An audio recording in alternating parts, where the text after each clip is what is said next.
वाले केस में यहाँ क्लोरीन है, यहाँ H है, इनएक्टिव, एक ही बात है। और आर कायरल, कायरल सेंटर ना होते हुए भी कौन सा प्लेन है, मॉलिक्यूलर प्लेन बोल सकते हो। Hello dear ATPians, welcome to ATP star learning platform guys. सब बढ़िया, बिंदास काम कर रहे हो अच्छे से, बस बढ़िया से अपना काम करते रहो, ठीक है। तो गाइस देखो, आप सबने ये तो जान लिया है कि कायरल कंपाउंड क्या है, कायरल एक्टिव एक ही बात है, अकायरल इनएक्टिव एक ही बात है। और उसमें हमने क्वेश्चंस भी देखे थे कि ऑप्टिकल एक्टिविटी कैसे चेक करते हैं, है ना, उसके शॉर्ट ट्रिक भी देखे थे। लेकिन कुछ कंपाउंड ऐसे होते हैं जो विदाउट कायरल सेंटर भी, जैसे मैंने एक शॉर्ट ट्रिक आपको बताया था, शायद आपको याद हो, कि कई सारे कंपाउंड ऐसे होते हैं, मतलब एक शॉर्ट ट्रिक क्या बताया था कि इन जनरल अगर कंपाउंड में कायरल सेंटर नहीं है तो उसमें पीओएस या सीओएस कुछ ना कुछ तो जरूर होगा, ठीक है, ये बताया था आपको। तो मैं आपसे ये कहना चाहता हूँ कि भाई लेकिन स्टिल उसके कुछ डिफरेंट एक्सेप्शंस, क्या बोलूं, मतलब कुछ और ऐसे मॉलिक्यूल्स हैं जो विदाउट कायरल सेंटर भी कायरलिटी शो करते हैं, विदाउट कायरल सेंटर भी वो कायरल होते हैं, ठीक है। तो वो कौन से कंपाउंड्स हैं उनके बारे में हम जानने वाले हैं आज, ठीक है ना, not always but many times, है ना। तो सबसे पहले आज के लेक्चर में आप पहली लाइन जो लिखोगे, पहली लाइन जो लिखोगे आज के लेक्चर में, वो ये लिखोगे कि लिखो सभी जल्दी से लिखो, few compounds having zero chiral center, few compounds having zero chiral center, few compounds having zero chiral center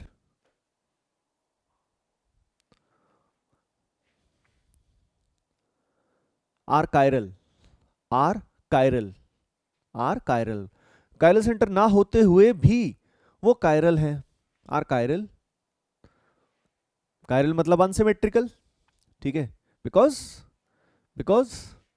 of no POS COS, because of no POS COS, समझ रहे हो, ना तो POS है ना ही उसमें COS है, उसकी वजह से।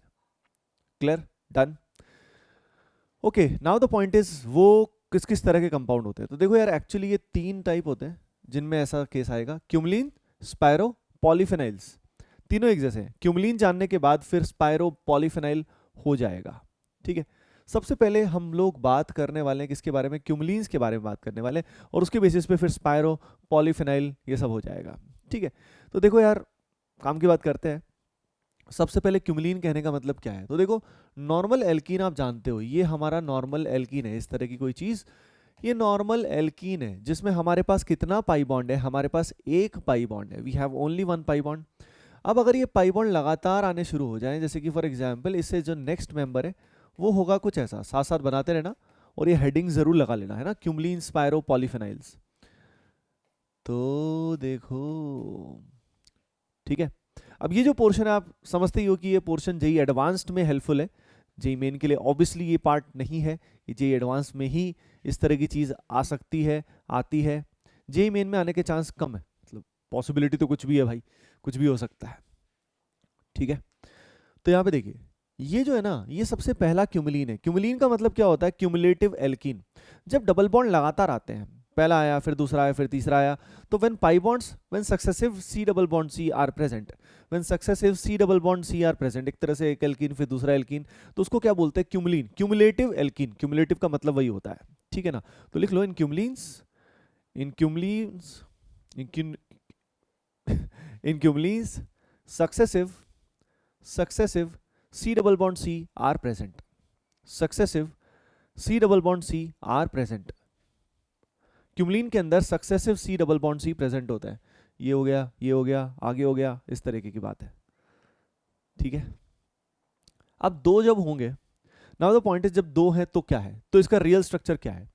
तो यार देखो, इसमें क्यूमलिन्स के अंदर क्या होता है कि जब यहाँ पे नंबर ऑफ पाई बॉन्ड्स, जैसे फॉर एग्जांपल एल्कीन में कितना पाई बॉन्ड है, एक है ना, जब यहाँ एक पाई बॉन्ड होता है, क्यूमलिन की बात कर रहे हैं, ओवरऑल नहीं, क्यूमलिन में जब एक पाई बॉन्ड होता है, तो ऐसे केस में आपको इतना बता देता हूँ कि भाई यहाँ पे क्या होता है, व्हाट हैपेंस, ये आप सभी जानते हो कि ये भी sp2 हाइब्रिडाइज्ड है और ये वाला भी sp2 है, यानी ये प्लेनर है, यानी पूरा जो स्पीसी है, पूरा मॉलिक्यूल है, ये क्या है, प्लेनर है, ठीक है, क्लियर है, इट इज कंप्लीटली प्लेनर, है ना।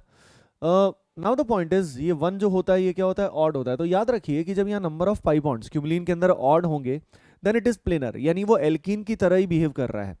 लेकिन यहाँ पे क्या है, इवन है, यहाँ पे number of pi bond even आ रहे हैं, यानी कितने आ रहे हैं, 2 आ रहे हैं।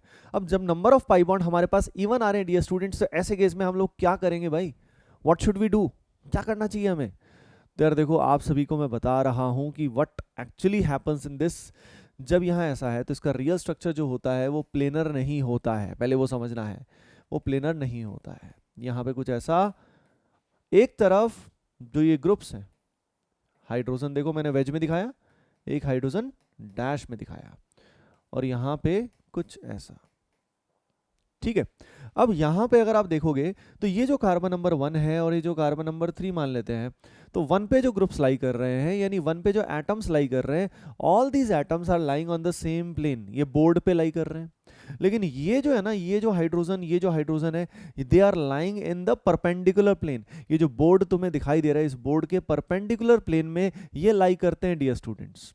तो ये हॉरिजॉन्टल प्लेन, और सॉरी ये है वर्टिकल प्लेन में, और ये वाला किस में है, हॉरिजॉन्टल प्लेन में। नाउ द पॉइंट इज, ऐसा हुआ क्यों भाई, व्हाट इज द रीजन।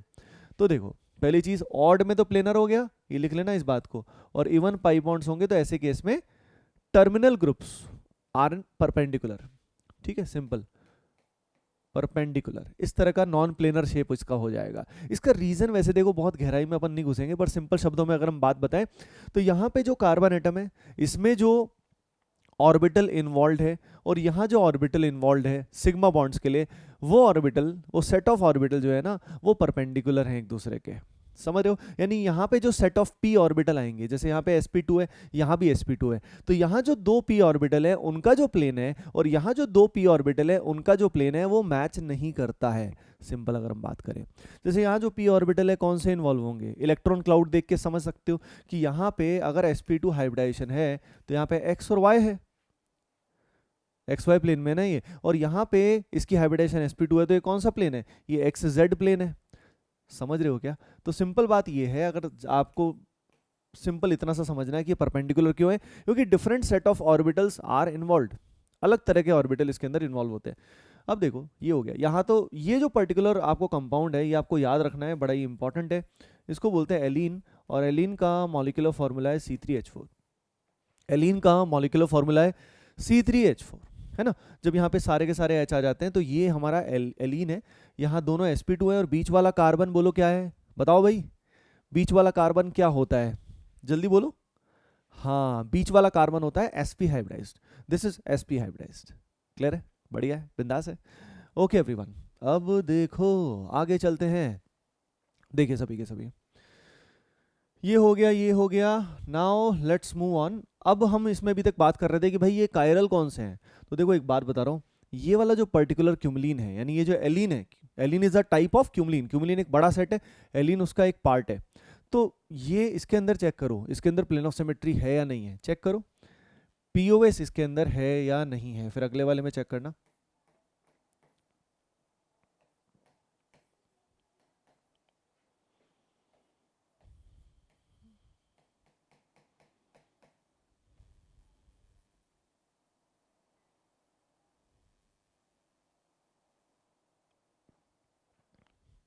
है इसमें, पता है दो दो है।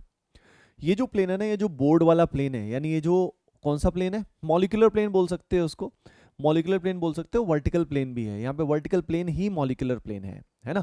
तो यहाँ पे जो वर्टिकल प्लेन है, नहीं सॉरी वर्टिकल तो अपना ये था, मॉलिक्यूलर प्लेन की बात कर रहे हैं, मॉलिक्यूलर प्लेन है ना। तो मॉलिक्यूलर प्लेन क्या कर रहा है, हर एक एटम से, मेजॉरिटी एटम्स के बिल्कुल बीच से पास कर रहा है, यानी मॉलिक्यूलर प्लेन इसका पीओएस है, 1 2 3 4 5, 5 एटम्स जो होंगे ना, 5 एटम्स से बिल्कुल बीच से ऐसे पास कर रहा है वो, है ना। तो यहाँ पे molecular plane is passing through these 5 atoms, तो इस तरीके से वो पास करेगा और इसको इक्वली कट करेगा। तो बात ऐसी है कि यहाँ पे ये जो कंपाउंड है ये है अकायरल इनएक्टिव, लेकिन यहाँ देखो अगले वाले केस में, यहाँ क्लोरीन है, यहाँ H है, यहाँ क्लोरीन है, यहाँ H है। अगर ऐसा है तो अब तुम चेक करो इसमें आराम से, POS COS चेक करो, check the plane of symmetry, ठीक है। सेंटर ऑफ सिमेट्री नहीं होगा इसमें, नहीं होगा इसमें सेंटर ऑफ सिमेट्री, क्योंकि ये वेज में है तो यहाँ वाला क्लोरीन डैश में होता तब तो बात बनती, तो इसमें सेंटर ऑफ सिमेट्री तो नहीं है। POS को चेक करो,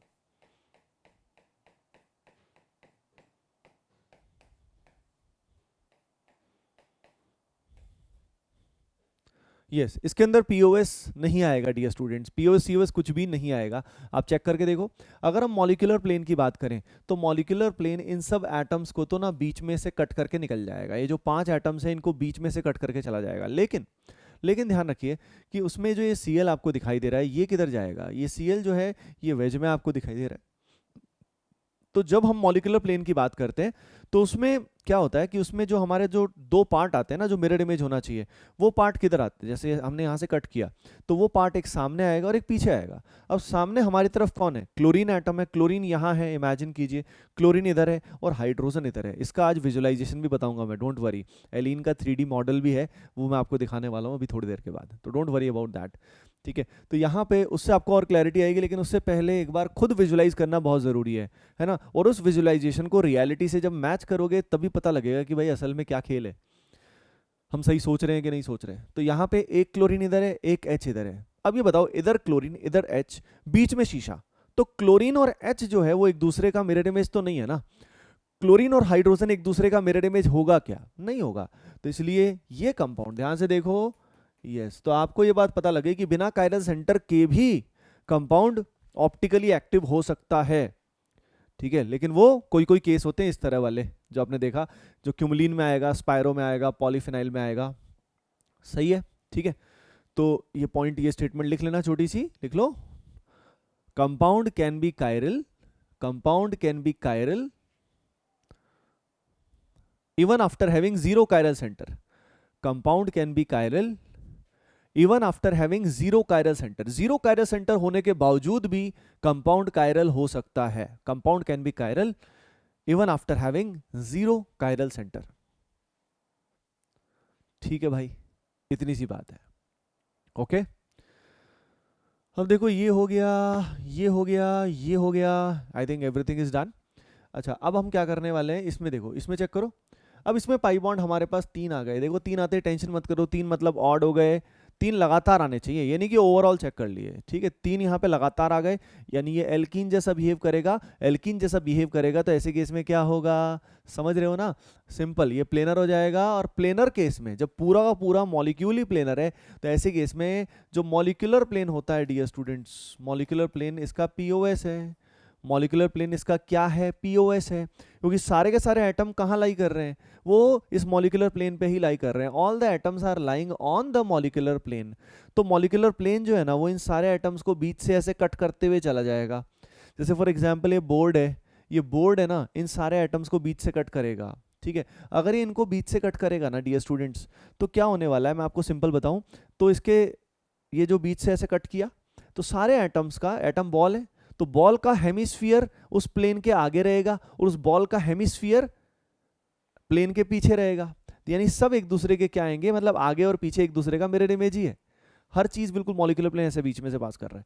तो ये अकायरल है, दिस इज अकायरल। यानी जो भी एल्कीन जैसे हैं, मतलब मैं सिंपल शब्दों में शॉर्ट ट्रिक अगर बताऊं, तो यहाँ पे जो भी ऑड वाले हैं, ऑड पाई बॉन्ड वाले हैं, अगर हम उसमें डायरेक्टली ऐसे देखें तो वो क्या होंगे, अकायरल ही आएंगे। मतलब उसके अंदर पीओएस या सीओएस कुछ ना कुछ आ ही जाएगा, पक्की बात है। और जहां पे 2 पाई बॉन्ड है, यानी सोचने की बात कब आएगी, जब यहाँ पे इवन है, समझ रहे हो ना। तो जब क्यूमलिन के अंदर इवन पाई बॉन्ड होते हैं, इवन पाई बॉन्ड यानी 2 आ गए, 4 आ गए, तब सोचने वाली बात आती है। 4 बार तो आएंगे नहीं, मैं साफ साफ बोलूँ तो, लेकिन ये जो पर्टिकुलर केस है 2 पाई बॉन्ड वाला, इसमें you have to take care. इसमें इट कैन बी, जैसे ये अकायरल था, जरूरी नहीं है कि ये सारे के सारे कायरल हो, लेकिन यहाँ पे देखो ये बिना कायरल सेंटर के भी क्या हो गया, कायरल हो गया। ठीक है, अब देखो क्यूमलिन के बाद स्पायरो बाइफिनाइल भी ऐसा सही होता है, उनसे घबराने की रिक्वायरमेंट नहीं है। स्पायरो कुछ ऐसा होता है, मैं सीधा स्ट्रक्चर ही बनाऊंगा तो ज़्यादा क्लैरिटी आएगी।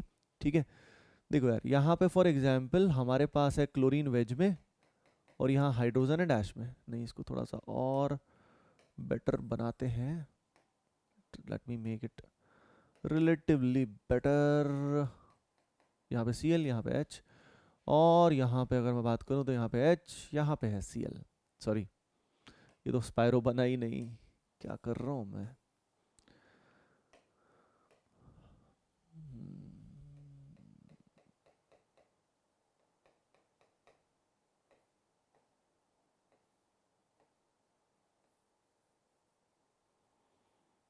मजा आएगा।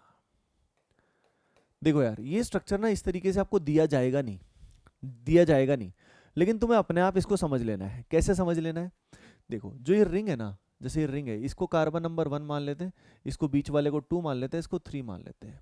तो इसको तुम किससे कंपेयर करोगे? कंपेयर दिस विद एलीन, एलीन से कंपेयर करो। ठीक है, एलीन के अंदर कितने पाई बॉन्ड आते हैं? 2 आते हैं ना। तो उस तरह से इससे कंपेयर करोगे तो things will be very easy. इससे कंपेयर करो, बस हो गया काम, यहीं पे काम खत्म हो गया। अब तुम समझ जाओगे इसके अंदर क्या करना है। तो जैसे ऑड इवन का खेल वही था, जैसे रिंग्स है ना, रिंग को आप हर एक रिंग को ट्रीट नहीं कर सकते। आप ये नॉर्मल रिंग जो है ना, इसको पाई बॉन्ड की तरह, पाई बॉन्ड जैसा ट्रीट कर सकते हो। अब सीधी बात है यार, रिंग अलग है, पाई बॉन्ड अलग चीज़ है, दोनों चीज़ें ही अलग है। लेकिन क्वेश्चन करने के लिए आप डायरेक्टली इसको ट्रीट कर लो, क्वेश्चन हो जाएगा, मजे से हो जाएगा। यानी अब हमारे पास 2 रिंग आ गई, 2 रिंग इस तरह की स्पायरो आ गई। तो ये क्या हो गई बताओ? 2 रिंग क्या हो गई? इवन। यानी इवन में मुझे पीओएस सीओएस चेक करना पड़ेगा। अब चेक करोगे तो इसके अंदर वही सेम सिस्टम जैसे इसमें था, या तो आप इसको इसमें कन्वर्ट करके कर लो तो भी आसान है। एक चीज मतलब, अगर अपन ने क्यूमुलिन्स कर लिया ना, तो स्पायरो वाला खेल खत्म हो गया, स्पायरो वाला हो गया। अब स्पायरो में अगर अपन ने 3 कर दी, मान लो रिंग यहाँ पे 1 2 3 कर दी, तो 3 हो गया, तो एल्कीन जैसा हो गया खेल, एल्कीन जैसा हो गया। समझ गए? एंड आई थिंक अब इसके अंदर तुम ऑप्टिकल के साथ साथ जीआई के बारे में भी सोच सकते हो, ज्योमेट्रिकल आइसोमेरिज्म की बात भी सोच सकते हो। यहाँ पे जीआई पॉसिबल नहीं होता। एलीन में जीआई, एलीन टाइप की चीज में जीआई क्यों पॉसिबल नहीं होता? क्योंकि ये म्यूचुअली ऐसे परपेंडिकुलर प्लेन में रहते हैं। अगर ये म्यूचुअली परपेंडिकुलर प्लेन में रहेंगे ना, तो पता है जो वो हमारे ग्रुप्स होते हैं ना, जो हम सेलेक्ट करते हैं, जैसे यहाँ पे हमने ग्रुप सेलेक्ट किया, याद करो, किया था ना ग्रुप, जैसे ये ग्रुप हमने सेलेक्ट किया और इधर ये ग्रुप सेलेक्ट किया, पता है इनमें डिस्टेंस जो है ना वो कांस्टेंट रहेगा, एरियल डिस्टेंस कांस्टेंट रहेगा। यहाँ जो डिस्टेंस आया, ये अगर L1 है, ध्यान देना, एरियल डिस्टेंस, तो अगर मैं CL को नीचे भी लेता हूँ तो भी, जैसे CL को मान लो मैंने यहाँ ले लिया, तो वो डिस्टेंस कांस्टेंट रहेगा। यहाँ से लूँ चाहे यहाँ से लूँ, दैट विल रिमेन सेम। क्योंकि इमेजिन करो, क्लोरीन तो यहाँ है और एक क्लोरीन ऐसे वेज में आगे की तरफ है, तो अगर मैं यहाँ से डिस्टेंस ऐसे लेता हूँ या नीचे से लेता हूँ, बात तो एक ही है, it's one and the same thing. Clear है क्या? डन है? ये बात होती है। तो यहाँ से करूँ या यहाँ से करूँ, तो ये 2 पाई बॉन्ड में जीआई शो नहीं करेगा। यानी आपने एक और बात साथ साथ देख ली कि वो क्यूमुलिन या वो स्पायरो जिसके अंदर इवन पाई बॉन्ड या इवन रिंग है लगातार, वो जीआई नहीं शो कर सकता। इस बात को लिख लेना, है ना। GI is not possible, GI is not possible in cumulene having 2 pi bond. Cumulene के अंदर 2 पाई बॉन्ड है तो जीआई पॉसिबल नहीं होता। रीजन होता है एरियल डिस्टेंसेस सेम हो जाते हैं, एरियल डिस्टेंसेस सेम हो जाते हैं। ठीक है, ओके, इंटरेस्टिंग सेशन है, दिमाग लगाना पड़ेगा, समझ रहे हो ना? ठीक है, जेई एडवांस के लिए है ये मेनली। अच्छा, ये हो गया, इसको कैसे करना जान ही गए तुम, है ना। और ये जो कंपाउंड है ये क्या हो गया? ये हो गया कायरल या ऑप्टिकली एक्टिव भी बोल सकते हैं। अब इसमें भी देखो, इसमें भी चेक करोगे तो इसमें कोई भी सेंटर कायरल नहीं है, नो सेंटर इज कायरल, कुछ भी कायरल नहीं है। ठीक है, डन है ना। ओके, तो वो जीआई वाले जो क्वेश्चन थे उसको अब तुम कर सकते हो, जो जीआई वाले उसमें दे रखे होते थे। जैसे यहाँ पे फॉर एग्जांपल ऐसे आ गया, ठीक है, यहाँ पे H, यहाँ पे Cl, यहाँ पे H, यहाँ पे ब्रोमीन। अब इसमें अगर अपने को चेक करना है कि जीआई है कि नहीं, तो हमने देखा यहाँ पाई बॉन्ड, ये क्यूमुलिन टाइप हो गया, और ये जो क्यूमुलिन का टाइप है इसमें कितने पाई बॉन्ड है? 3 है। इसको मत काउंट कर लेना, क्यूमुलिन का हिस्सा नहीं है ना। तो जीआई वाली चीज भी मैं अभी साथ साथ ही बता रहा हूँ। तो ये 3 पाई बॉन्ड आ गए, तो यहाँ पे क्या हो गया? ये हो गया हमारा इवन, सॉरी ऑड। अगर ये ऑड है तो एल्कीन जैसा काम किया है इसने।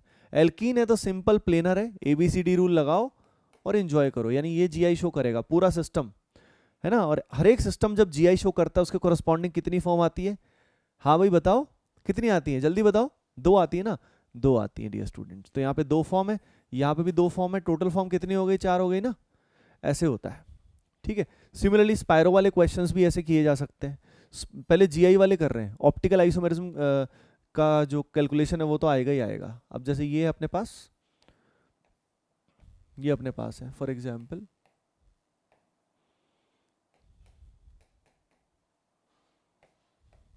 अब इसमें देखो, इसमें हमारे पास स्पायरो की रिंग अलग से दिख जाएंगी, ये दिख रही है, डरना नहीं। 3 रिंग्स हमारे पास हैं, यानी एल्कीन जैसा सिस्टम हो गया जैसे ऊपर था, सेम टू सेम। ठीक है, ABCD रूल लगाया, ये अलग है ये अलग है, यानी एक सिस्टम ये शो करेगा, एक ये शो करेगा, कितने आ जाएंगे? 4 आ जाएंगे, है ना। तो इस तरीके से इन सबको देख के घबराने का नहीं अपने को, ठीक है, रिलैक्स रहने का, चिल, है ना। हर एक चीज को आराम आराम से समझते जाओ, लिखते जाओ, नोट्स बढ़िया से बनाओ। ठीक है, तो आपने देखा कि कैसे ये कंपाउंड विदाउट कायरल सेंटर भी कायरल हो गया। अब हम अगली बात करते हैं, अगली बात क्या करते हैं, अगली बात अभी करते हैं पॉलीफिनाइल, यानी जब बेंजीन, जैसे फॉर एग्जांपल मैं सिंपल बताऊं आपको, बेंजीन है और यहाँ पे हमारे पास बेंजीन है, दो बेंजीन है, ज़्यादा भी हो सकते हैं। ठीक है, अब बेंजीन में मान लो हमारे पास यहाँ पे ग्रुप लग गया X, यहाँ पे लग गया Y, यहाँ पे लग गया X, यहाँ पे लग गया Y। ध्यान से देखो ये ऑर्थो पोजीशन है इसके रिस्पेक्ट में, these are the ortho position, इसको हटा देना यार। ठीक है, तो यहाँ पे अगर हम बात करें इसको हटाने के लिए क्या करना पड़ेगा, यस, देखो यहाँ पे अब ये दो रिंग्स हैं, ये रिंग नंबर 1 मान लो, इसको रिंग नंबर 2 मान लो। अब ये बताओ अगर ये रिंग दोनों के दोनों, अगर ये दोनों की दोनों रिंग सेम प्लेन में लाई करती, मान लो ये भी इसी में ये भी इसी में, तो ये बताओ इनके बीच में, विचारों के बीच में तो भयंकर रिपल्शन होता ना, ये ग्रुप तो सेम प्लेन में आ जाते। तो ये जो x और x है, ये जो y और y है, इनमें भयंकर रिपल्शन होते, इनमें भयंकर रिपल्शन होते तो फिर क्या होता, आप सभी जानते हो क्या होता, मतलब ये तो हाईली अनस्टेबल होता, यानी अगर ये प्लेनर होता तो it would have been highly unstable, समझ रहे हो। तो ये ऐसे एग्जिस्ट नहीं करता, ये ऐसे एग्जिस्ट ही नहीं करता। कैसे एग्जिस्ट करता है भाई, तो यहाँ पे एक्चुअली ये क्या करता है, ये दोनों रिंग्स म्यूचुअली परपेंडिकुलर प्लेन्स में एग्जिस्ट करती हैं, these rings exist in mutually perpendicular plane. अगर इसको समझना है तो ऐसे हम समझ सकते हैं, तो यहाँ पे हमारे पास कुछ ऐसा है, यहाँ पे x, यहाँ पे y, यहाँ कुछ ऐसा, और उसको समझने के लिए हमें वही डैश वेज का यूज करना तो ज़रूरी है, उसके बिना नहीं समझ में आती ये सब चीज़ें।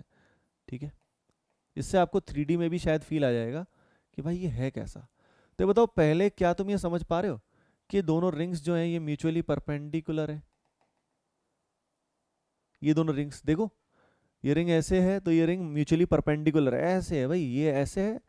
ठीक है, सिंपल यार, एक पराठा ऐसे अपन ने इस तरह से रख दिया और एक हमने ऐसे हॉरिजॉन्टली रख दिया, इस तरीके से है, एक प्लेट ऐसे है, एक प्लेट ऐसे है, इट्स लाइक दैट। अब ये करने के बाद ध्यान से देखो, ये जो x है ये पीछे की तरफ ही है, इसको ऐसे दिखा दिया मैंने, और ये जो है ना ये y ऐसे आगे की तरफ है। इससे समझना आसान हो जाता है, इससे पूरी 3D फील आ जाती है कि भाई ये तो परपेंडिकुलर है।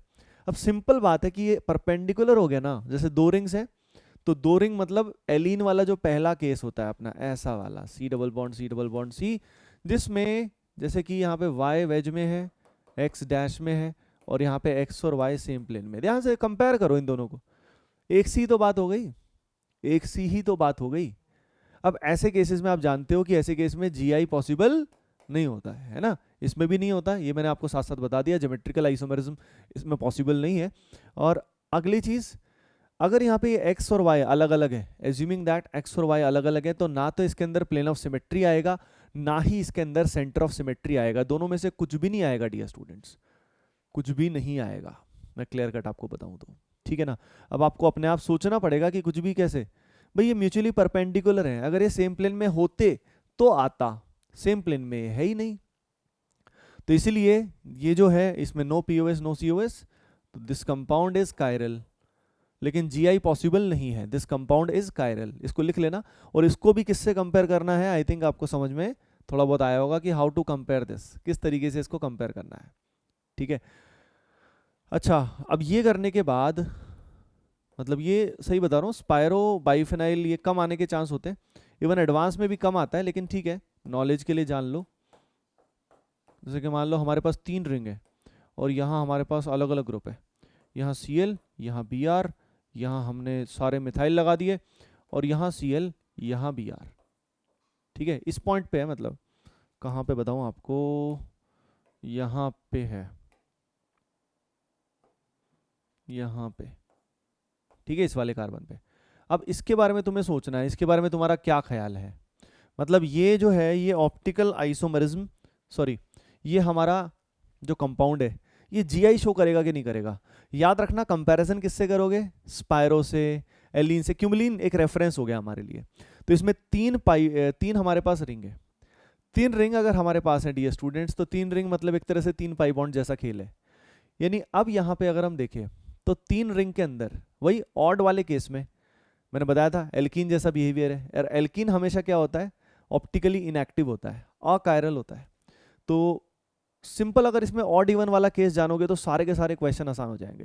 यानी इसमें ये जो कंपाउंड है ये तो अकायरल होगा ही होगा, क्योंकि एल्कीन जैसा है, डायरेक्ट शॉर्ट ट्रिक है, पीओएस सीओएस चेक करने की भी ऐसा जरूरत नहीं पड़ रही इसमें अगर हम देखें तो ये अकायरल आएगा, यानी इसमें सिमेट्री आएगी। अगली चीज, जीआई इसमें पॉसिबल है कि नहीं, चेक करो बढ़िया से, इज द जीआई पॉसिबल और नॉट, क्या इसमें जीआई पॉसिबल है। पता है पहली चीज, जीआई में एक रेस्ट्रिक्टेड रोटेशन वाली चीज होती है। यहां पे ये रिंग नंबर 1 है, ये रिंग नंबर 2 है, ये रिंग नंबर 3 है।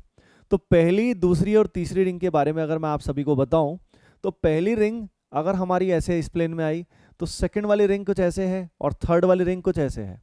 तो यहां ऐसा और यहां ऐसा, यानी पहली रिंग और तीसरी रिंग ये सेम प्लेन में लाई कर रही हैं। समझ रहे हो क्या?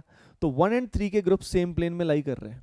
ठीक है, तो अगर मैं आपको सिंपल शब्दों में बताऊं कि अभी जो पर्टिकुलर फॉर्म आपको दी हुई है ये एक तरह से सिस फॉर्म है, these groups are on the same side, और इनमें डिस्टेंस भी कम रहेगा, एरियल डिस्टेंस, वही एल्कीन जैसा काम करेगा अब ये। और अगर इसका दूसरा फॉर्म मुझे बनाना है, ट्रांसफॉर्म बनाना है, जो इससे नहीं बन पाएगा। क्यों नहीं रोटेट करेगा? रोटेशन अगर करता तो रिपल्शन बढ़ जाते। तो यार रोटेशन रेस्ट्रिक्टेड होने का रीजन क्या है आप समझो, ये रिंग ऐसे, ये रिंग ऐसे और ये ऐसे, अगर ये घूमा, मान लो ये ऐसे ऐसे घूमा, तो भाई क्या हो जाएगा, ये रिंग्स प्लेनर होने लग जाएंगी, तो रिपल्शन बहुत बढ़ जाएगा। यानी रेस्ट्रिक्टेड रोटेशन यहाँ क्यों है वो समझना बहुत जरूरी है।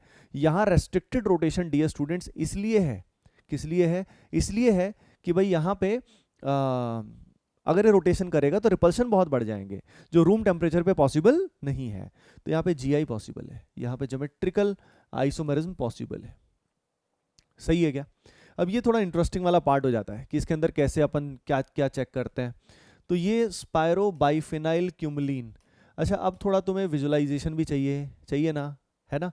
तो देखो थोड़ा सा मैं आपको मसाला देता हूँ, थोड़ा समझाता हूँ। एलीन को देख लेते हैं, एलीन से सारा फंडा क्लियर हो जाएगा। Yes guys, here is the allene. आप देखिए इसको, निहारें थोड़ा सा, इसको थोड़ा सा समझे कि ये क्या कहना चाह रहा है, इसमें कौन चीज क्या क्या है। एलीन, एलीन से इसको मतलब एलीन देखना है आपको, 3D में पूरा फील लेना है, क्योंकि मैं आऊँगा तो फिर थोड़ा सा डिसरप्ट हो जाएगा मामला। तो आप एक बार इसको देख लीजिए सही से, ठीक है?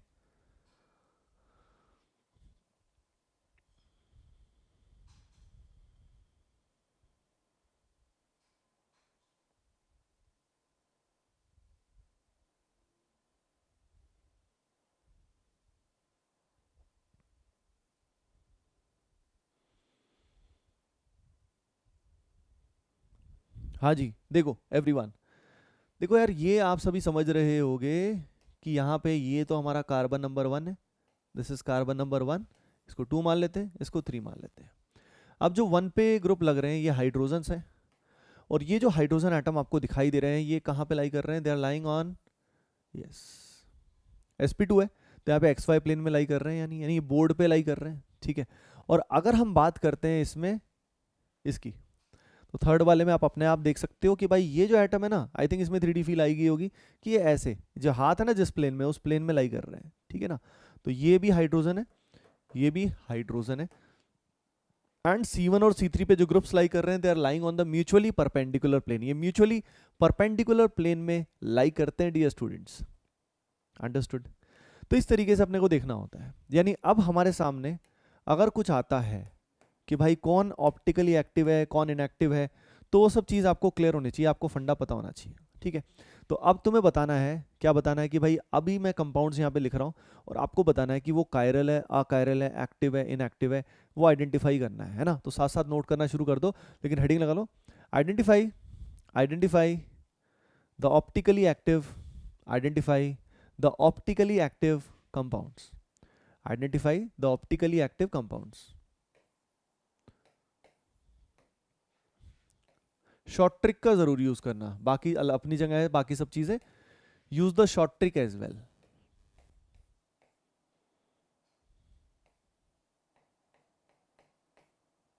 ठीक है, जो शॉर्ट ट्रिक बताया उसका जरूर यूज करना है अपने को।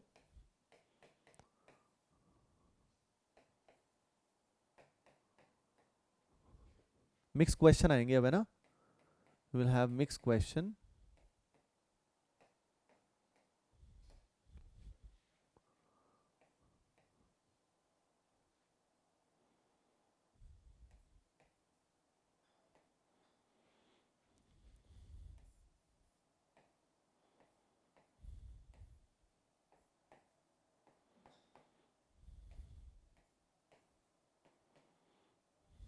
करते जाओ।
सारे के सारे करो जल्दी से,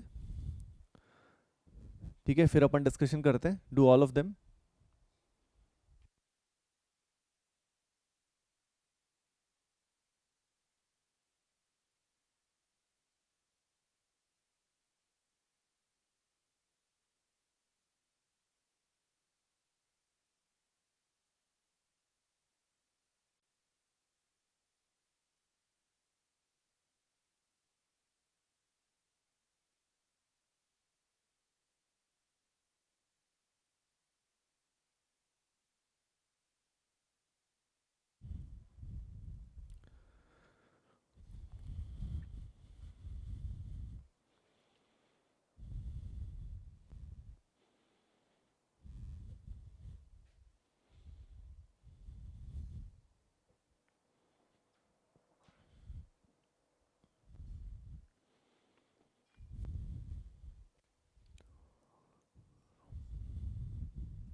वो बताया था ना आपको, वन कायरल सेंटर है तो क्या होता है हमेशा, जीरो कायरल सेंटर है तो इन जनरल क्या होता है, एक्सेप्ट द केसेस ऑफ जो ये क्यूमुलिन स्पायरोबाइफेनाइल वाले बताए, इनमें तुम्हें चेक करना पड़ेगा, इनमें फंडे यूज करने पड़ेंगे, ठीक है।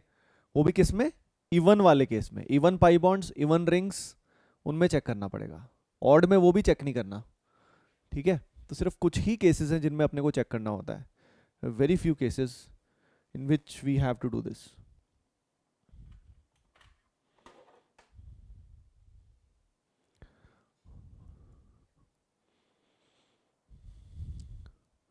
देखो यार, बात है ऐसी, कैसी बात है अभी बता देता हैं आपको। यहाँ पे अगर हम बात करते हैं तो यहाँ पे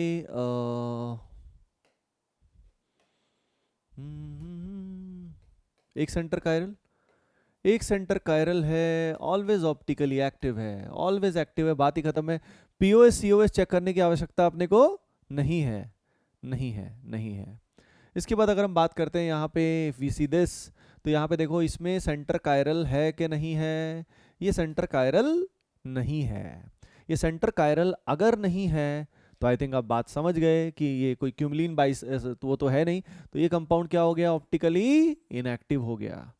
बात खत्म, यहीं पे चेक करने की आवश्यकता ही नहीं है। यहाँ पे देखो, यहाँ पे भी ये सेंटर कायरल नहीं है, ये भी इथाइल, ये भी इथाइल, ये भी इनएक्टिव हो गया विद जीरो कायरल सेंटर। इसी चीज को डैश में दिखा दिया था बस, और कोई चक्कर नहीं है। यहाँ पे एक सेंटर कायरल है, ऑलवेज एक्टिव होगा।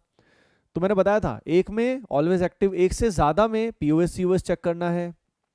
अब ये देखो दो पाई बॉन्ड, यानी पीओएस सीओएस चेक करना चाहिए, लेकिन ध्यान रखिए जो दिखा रखा है ये एग्जैक्टली वैसा नहीं होता। यहाँ पे अगर मिथाइल इथाइल हमारा, अगर हमारा एक्स वाई प्लेन में यानी मॉलिक्यूलर प्लेन में लाई कर रहा है, तो ये जो मिथाइल इथाइल है ये हॉरिजॉन्टल प्लेन में लाई करेगा, इसमें पीओएस नहीं आएगा, and this will be active. बिना कायरल सेंटर के भी एक्टिव हो गया, कायरल हो गया। यहाँ पे अगर मैं बात करूं तो ये क्या है, ये इनएक्टिव है, दिस इज इनएक्टिव, ठीक है, कोई सेंटर कायरल नहीं है। यहाँ पे देखो इस तरह का केस कराया था जैसा दिखा रखा है, याद रखिए वैसा 3D में नहीं होता है। 3D में आपको रियल सोचना है। कई गलती क्या करते हैं, सर देखो पीओएस आ तो गया, अरे पागल बच्चा, ये जो दिखा रखा है वैसा ये होता ही नहीं है, तो आप इसको सही कैसे एज्यूम कर सकते हो, this is not the correct representation of this. Perpendicular plane में होते हैं ना ये ग्रुप्स, याद आया तुम्हें, तो दिस इज एक्टिव, बताया तो था आज ही। ये होगा इनएक्टिव। sp2 है, दोनों sp2 है, प्लेनर है सारा का पूरा प्लेनर है। तो और उसके अलावा सेंटर ऑफ सिमेट्री भी आ रही है इसमें, चेक करो, COS को मत भूलना, स्टूडेंट ऑफन COS को भूल जाते हैं, सेंटर ऑफ सिमेट्री इंपॉर्टेंट है, ठीक है ना। नेक्स्ट वाले केस में देखो ये परपेंडिकुलर तो है, दोनों रिंग्स परपेंडिकुलर हैं, लेकिन यहाँ पे ग्रुप सेम हो गए, यहाँ पे ये भी सेम है, ये भी सेम है, ये भी सेम आ गए, सब सेम आ गए, तो यहाँ पे सिमेट्री है, POS भी है, POS है, COS तो नहीं है लेकिन POS है, ठीक है। तो ये हो गया inactive, this is also inactive.